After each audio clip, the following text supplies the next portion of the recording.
My name is Alan Easter. I was born and brought up in Eastleigh, Nairobi, and in a well-off family. Both my parents are alive, but it came the year 1985. That's when my father passed on, and since then, took things took another turn because my mother wasn't now working. We had to shift from Eastleigh, where we were living in, to the slums of Mathare. And it's there again that my life took another turn. Because one, my parent wasn't able to sufficiently provide for the needs that we had as a family, though she had a job, but it wasn't, she wasn't getting enough in that job. So slowly by slowly, in the slums, there are different kind of people, and men with life, mostly, let me say, boys with life.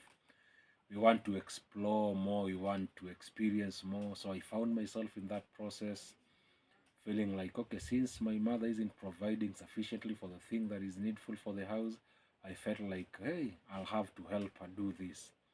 So in that process, I found myself joining a group in my area.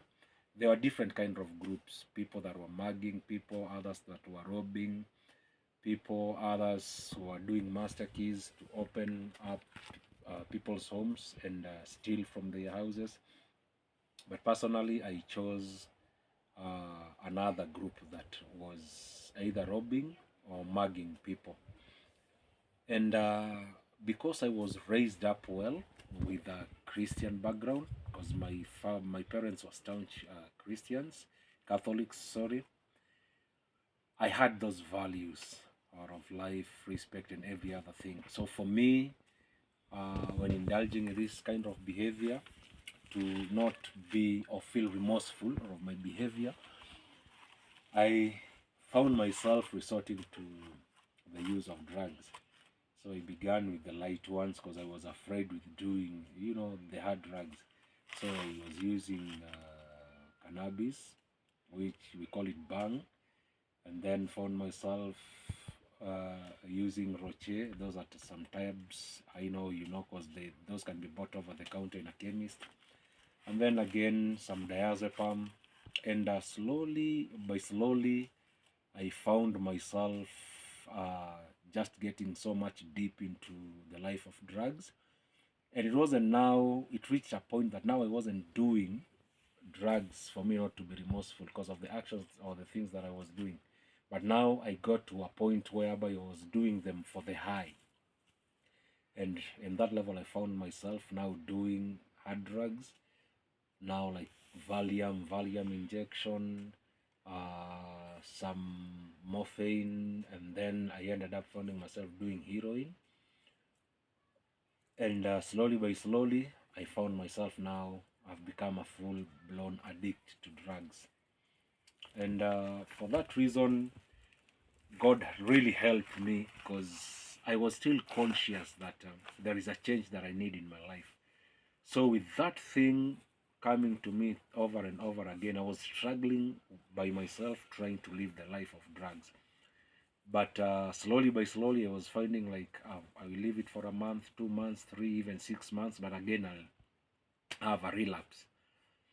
And at times I resorted to taking like alcohol, so that at least it will lower that urge of hard drugs.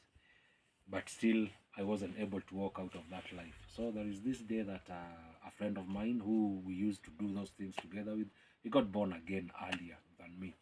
So he came and preached to me about the power of sin, the whole of sin in my life, and again the power of Christ, of forgiveness in Christ. And after he did that, it took me around 2 days, and I decided, let me do this. I didn't say I'm trying it. I said, let me do this. So I got born again, joined a church, which was still very young.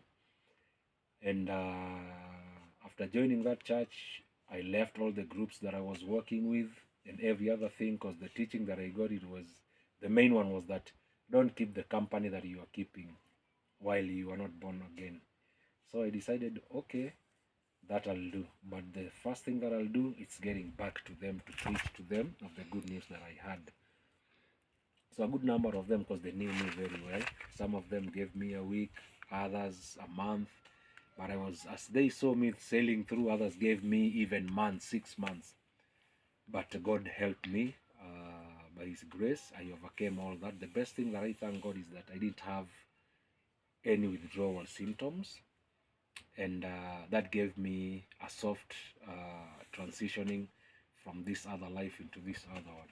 So slowly by slowly, I began preaching to these guys, and by God's grace, over 100 people gave their lives to Christ. A good number of them were them that we were doing those evil kind of things. Others were also addicts, and they came to church. Others went to other different churches till it reached a point that the church that I was going in, they had to do an extension because it wouldn't accommodate everyone. And I thank God for that. A good number of them even today. There are some of them who are not drug addicts, but who were influenced by what happened, got born again, and a number of them are pastors even today.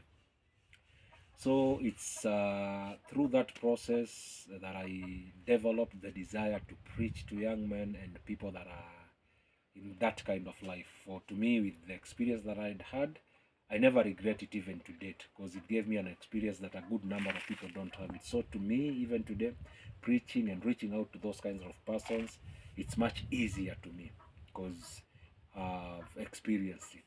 So giving or breaking anything into details, it's much easier to me. Relating to whatever thing that they're going through, it's much easier for me.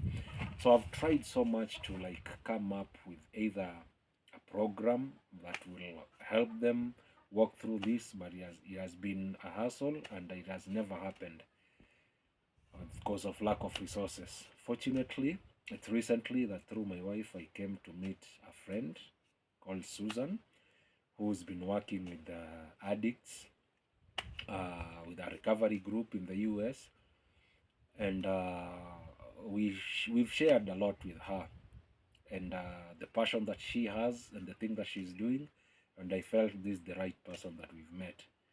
And we've been having a group that we've been training them in the church who are addicts, and we've desired so much to see them transitioning from that other kind of life to the life that God had created them for. But we've been lacking, like, yes, this is what we want, but what do we do next?